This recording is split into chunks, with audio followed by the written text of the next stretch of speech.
Setiap senyuman adalah kenangan dan setiap detik yang dikongsi adalah hadiah buat hati. Assalamualaikum dan salam sejahtera. Saya Uda Al-Huda dan saya Zuhindranya dari STV. Kami kini bersiaran secara langsung dari STV membawa anda suasana pagi yang begitu istimewa pada hari ini.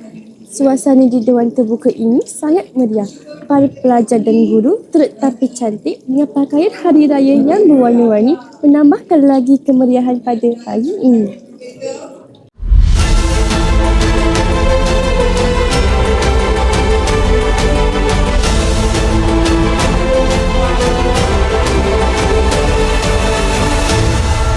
Terokai informasi di Semahmi TV.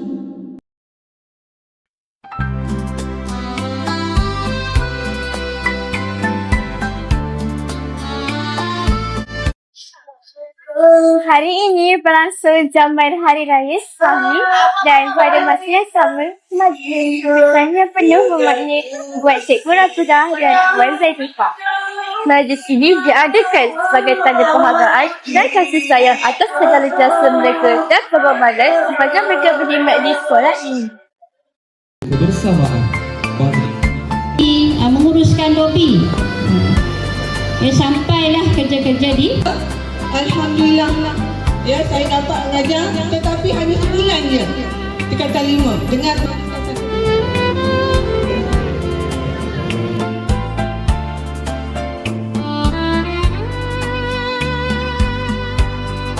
hubungan kita akan saya bawa bersama. Saya berdoa agar perjalanan saya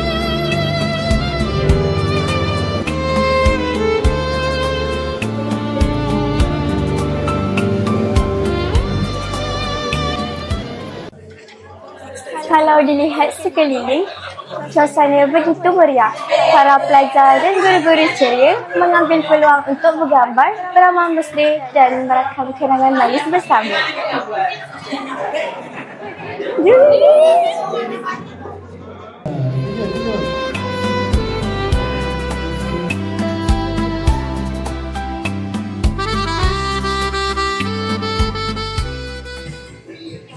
Suasana yang penuh keharmonian ini benar-benar meninggalkan satu kenangan yang indah buat semua yang hadir pada hari ini.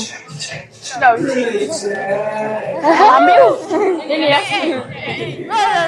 selamatkan kami.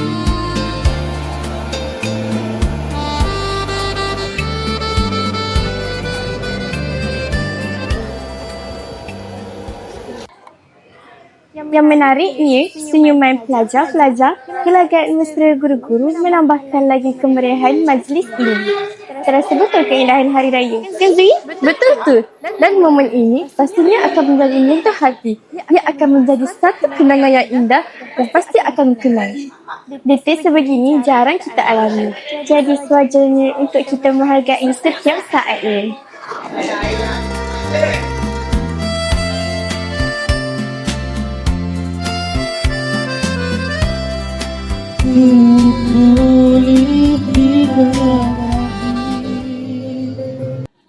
Indah berseri bunga di taman, mekar berkembang di pagi hari. Tibanya Syawal penuh kemaafan. Salam Aidilfitri dari kami di sini.